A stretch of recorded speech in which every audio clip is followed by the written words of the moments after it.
Good morning, everyone. Welcome to our Wednesday meditation gathering. I'm so glad you're all here to share this time together.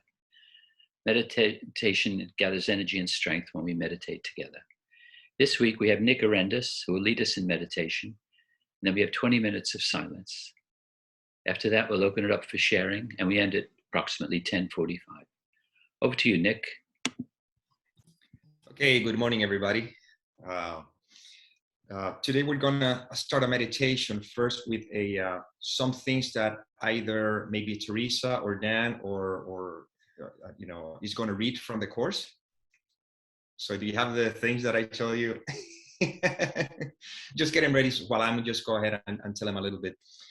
The focus of meditation today, I'll tell you a bit of what meditation is for me. Meditation for me is an open mind. It's a don't know mind. It's not an activity of the mind. It's just simply an open mind. And I'm going to read a couple of things, or they will read it because they have the Course in Miracles in English. They will read few things from the Course to see how I use a Course in Miracles as a way of reinforcing that way of what I call meditation. And then you realize that meditation is not an activity that is done in a particular time. Meditation is a way of life, because that is how the mind is open.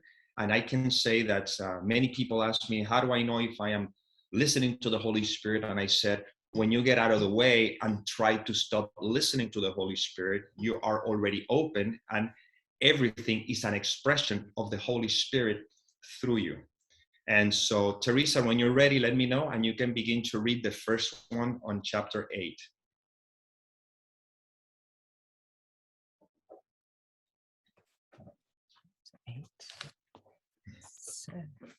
Chapter 8, section 5, paragraph 5, sentences 8 and 9.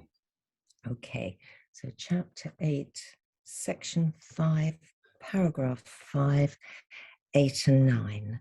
So on this journey, you have chosen me as your companion instead of the ego. Do not attempt to hold on to both, or you will try to go in different directions and will lose the way. Exactly. So to me, what it means is that when I try to hold on to my interpretations of things, I am holding on to the ego. When I'm open completely, then I am open to the Holy Spirit. Now let's go to chapter 14, section 11. We begin with first paragraph, 1 through 4. Okay, so it's the test of truth. Yes. Mm-hmm. Yet the essential thing is learning that you do not know. Knowledge is power, and all power is of God.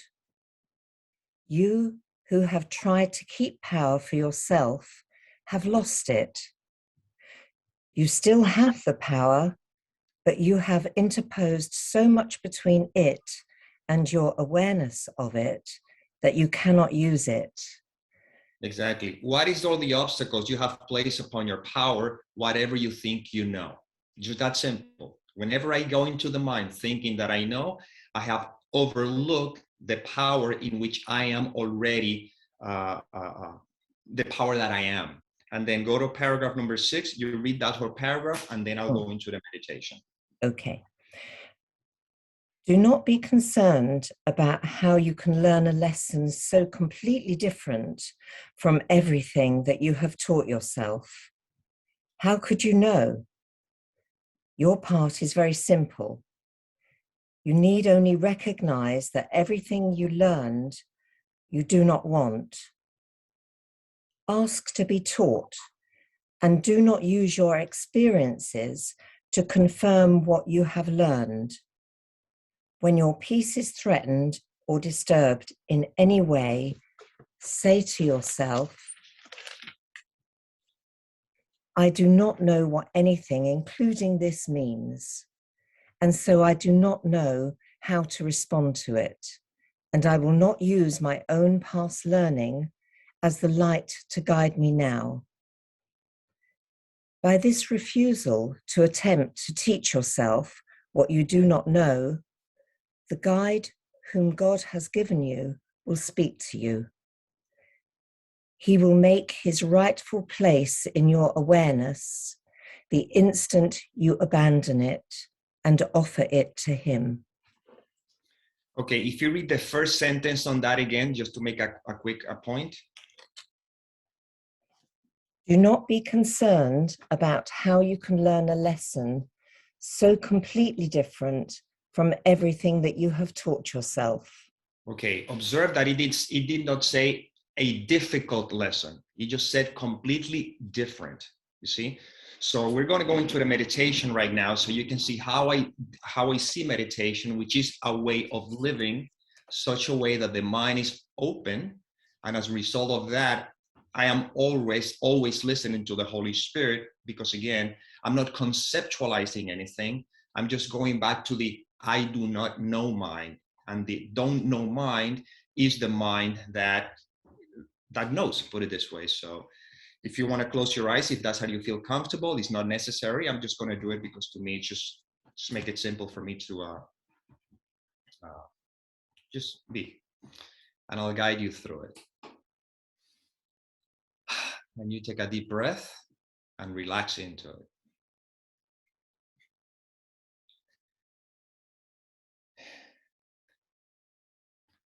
Observe that there's a sense that I exist. This is the place in which I am resting right now. They may be sensations, there may be thoughts, but what I am is that in which the sensations and the thought seems to appear.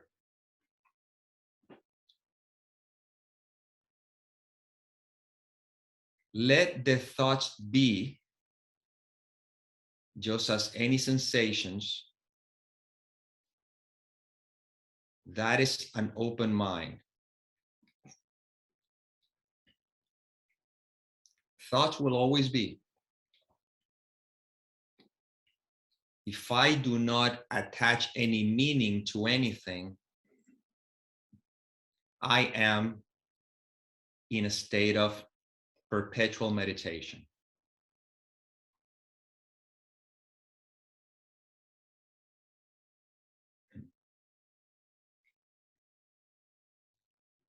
Just rest in this moment. If the mind is going crazy with all kinds of thoughts, it's perfectly okay. That cannot affect the space in which I am resting right now. Are there any feelings, any sensations? Let them be. Let them be, not because I am letting them be, but because that is what is happening. I am the space, I am that in which everything happens.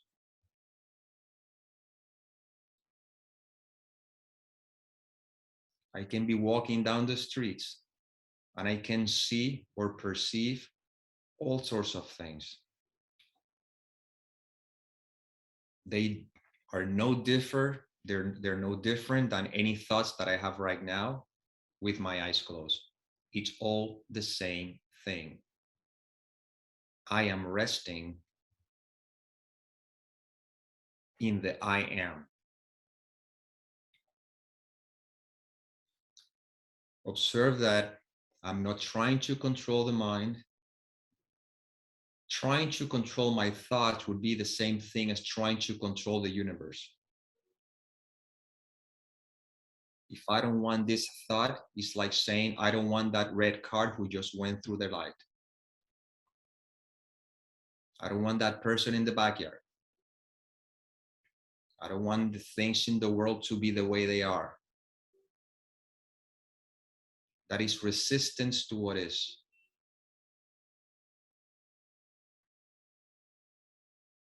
And who is this I that is resisting? That's the I that I have believed myself to be. And that I, believe it or not, is a construction of the mind. It's not who I am. Who I am transcends the mind. Who I am is that in which everything seems to appear and disappear, including this body, including all the bodies that I seem to see, including the sensations, including the thoughts. When I rest in the I am, in the I don't know mind, that's how, using A Course in Miracles language, I allow the Holy Spirit to do the work. I cannot let the Holy Spirit do the work if I'm telling him what is it that I want or how things should be. Resting in the I am, everything is as it is. That's why the Holy Spirit reminds us through the Course in Miracles, I do not know the meaning of anything, including this.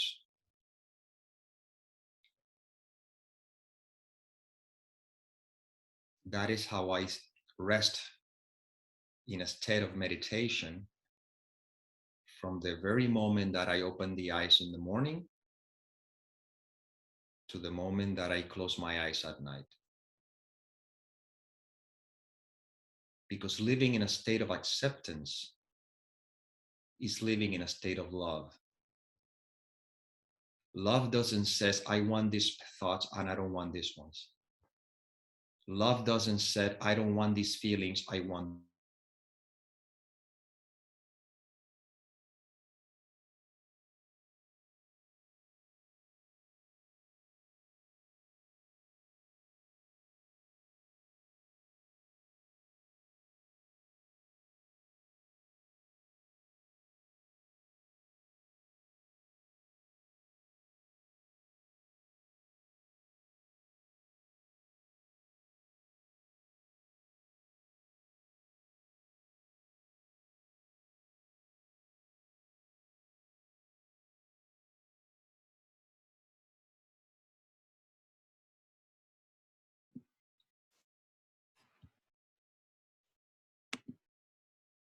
Nick, you're frozen.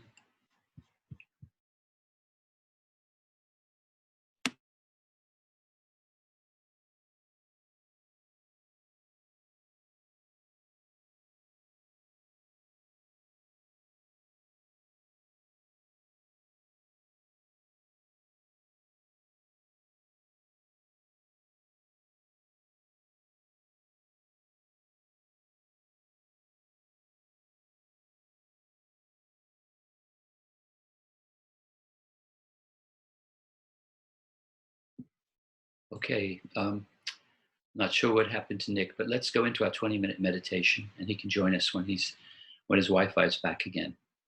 Teresa, could you do the bell?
Open your eyes slowly and come back into the room.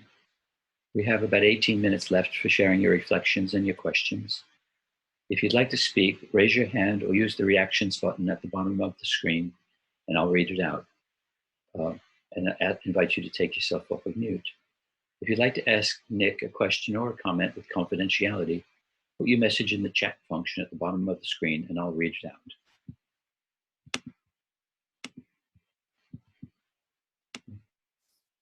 By the way, if you can hear me, I noticed that as I was in the meditation, as I finished and I opened my eyes, I was out of line. Apparently my connection disconnects, so I have no clue where I stopped talking throughout the meditation.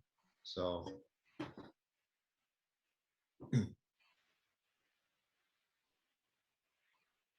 Teresa.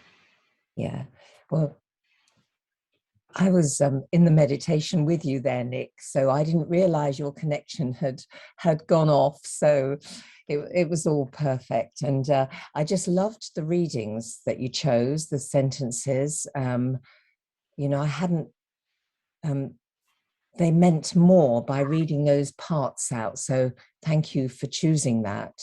And I just loved the idea of acceptance and observing that you brought in. And it just helped me more and more. Every time I go there, it just helps me more and more notice what Teresa, the personality, the story is going on, and the feelings about it are going on. And but I can be above that and be the awareness of it. And so you helped that with the meditation. So it was lovely. Thank you very much. You're welcome. You're welcome. Thank you. Thank you. Norman, would you like to share?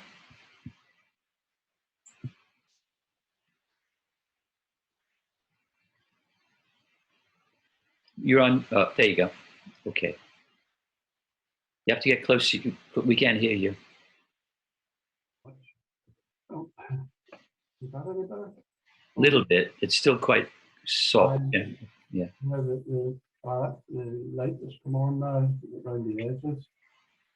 Is that better? Yeah, go ahead. Go ahead.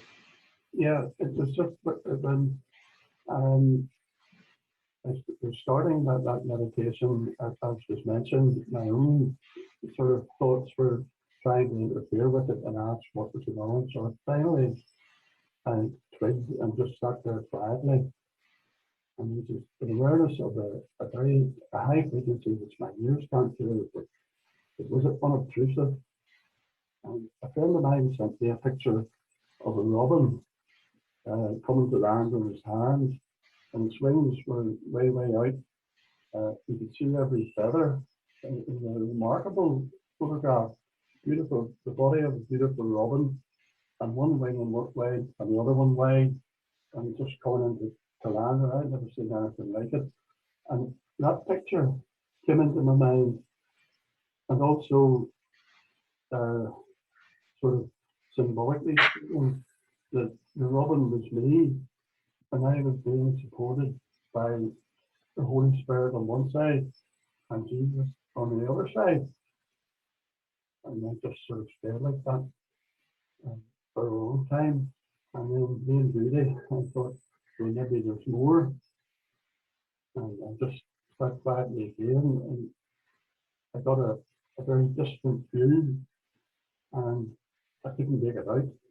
But I knew there was something there, so well, I'll just keep looking. And then I got the idea that it might be the sun starting to rise.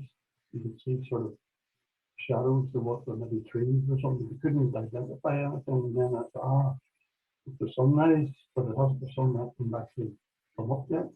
And I found that very symbolic as well. So just like I said, thank you very much. Thank you. Okay, who'd like to share?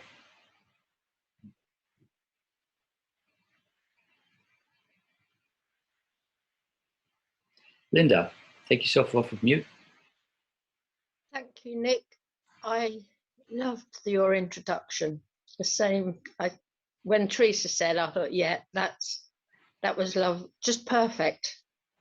And letting go of the acceptance. And when I went into the meditation, I thought, oh yes, I'm just going to empty my mind. It's going to be easy. And I had a lurcher dog, and she died about just over 2 years ago. And she was the most loveliest, gentlest dog. I just loved her. And we had some wonderful times walking. I talk to her now and we walk. And she came in, and the lovely walks we went on were just a feeling of love. They weren't something specific. It was just a feeling of love. And that just filled my meditation. Yeah. And I've never had that, where some being has come in to present that love. So I just wondered if that was okay.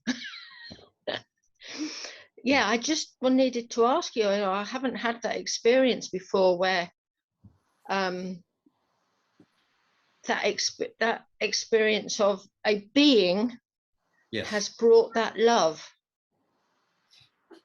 Yeah, it's very interesting, and thank you for that, for the comment and everything. The thing about it is that the moment I begin to conceptualize and make love a feeling, a sensation, as something that I'm feeling, I am superimposing on the love that I am this image, this I. That's where the problem comes in, because this I is the one that identifies with thoughts and sensations and everything. But right now, right this moment, by the nature of just being, that is the love that you are. Now, sensations may come out that may be uncomfortable. That doesn't mean you're not out of love. You are love because that's what you are. And the sensation is just that. And if you look at the sky sometimes is completely open and there's no clouds. But when the clouds comes in and it's very cloudy, that doesn't mean the sky is not. The sky is. It just so happens that clouds are going through. So when I try to control the mind, I am overlooking that I am that, the love that I am, and all the attention goes to this little I who's now trying to control the mind, overlooking that I am. That's what, I am, not I am that or I am this.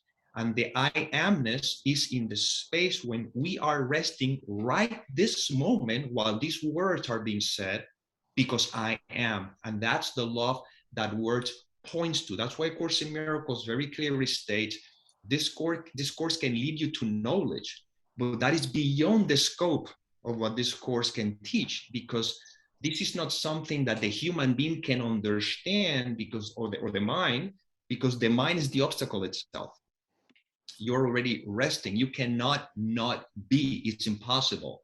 But the moment you say, I am this, you have overlooked, that you are the immense totality and limited to this fraction thing that this is I, and this is the I that is trying to control thoughts, is trying to push away feelings, is trying to control the universe, when you are the universe. Because you are, not because you are the universe as a conceptual thing. No, the universe is the space, you see, and the concepts are the distractions. The screen is, the movie is the distraction. You identify with the movie, you're overlooking the fact that you're the screen. So when you begin believing you're this person, you are overlooking the fact that you are love. And that's why we begin to think that love is a feeling, is a sensation. I must feel love because I feel this way, or I'm doing a meditation right because the mind is clear. No, you are in a perpetual state of meditation when you are in a perpetual state of acceptance, because once again, you are. And when that clicks, you realize that you are love always. You cannot not be. And that's what the Course in Miracles says, because you are love. We're not trying to teach you any of that. However, what we're going to do is we're going to look at the obstacles to love. What are the obstacles to love? Everything I think I know. Thank you. You're welcome. That you have explained a lot of things that have been coming into my mind lately of this I am. Exactly. That has been with me for a long time now. I am. And then I put I am love. Yeah. That has, yeah. Thank you so much. Thank you. Welcome. You're welcome. Teresa, there's a request for the references that you read out. If you could put them into the text, into the chat at the bottom. Sure, absolutely. It's very simple. I believe the first one was chapter 8, section 5, paragraph 5, sentences 8 and 9.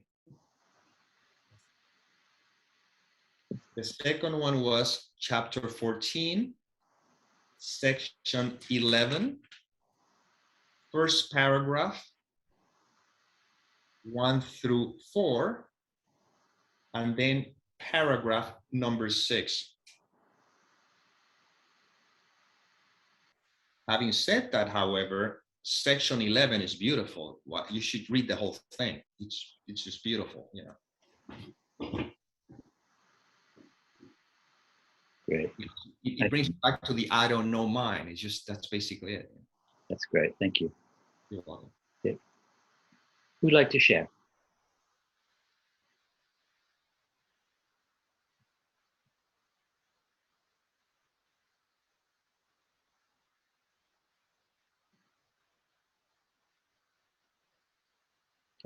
Jim, please take yourself off. Thanks, Dan. And thank you, Nick. Yes, I really enjoyed your introduction. It was really good. And what came up for me is that I need to learn more about what is meant in the Course by the word meaning. And I think you've just given a very good answer when you were speaking to Linda.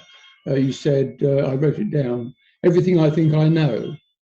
Is that what the Course means by meaning, or is there more that I need to learn? Yeah, meaning is a concept. Learning is an activity of the mind, and that's the problem. We are unlearning everything we've learned. And what we have learned is that I am a body. That's the problem. That's the root. If you go to the root cause, you don't have to worry about anything else. See, you believe you're the person who's right now asking that question. That's the problem. So then meaning is what the mind uses to conceptualize, because the mind needs to have meaning to keep itself alive. You see, what does it mean? What does it mean? I have a sensation in the body. What does it mean? What does it mean? Am I something's gonna happen to me? Oh, I don't have any money in the bank. What does it mean? Oh, what does it mean? What does it mean? What does it mean? Because the mind needs some sort of meaning, because the mind lives on meaning. Because every meaning that I give to anything, it's only served to support the belief that I am this person, you see?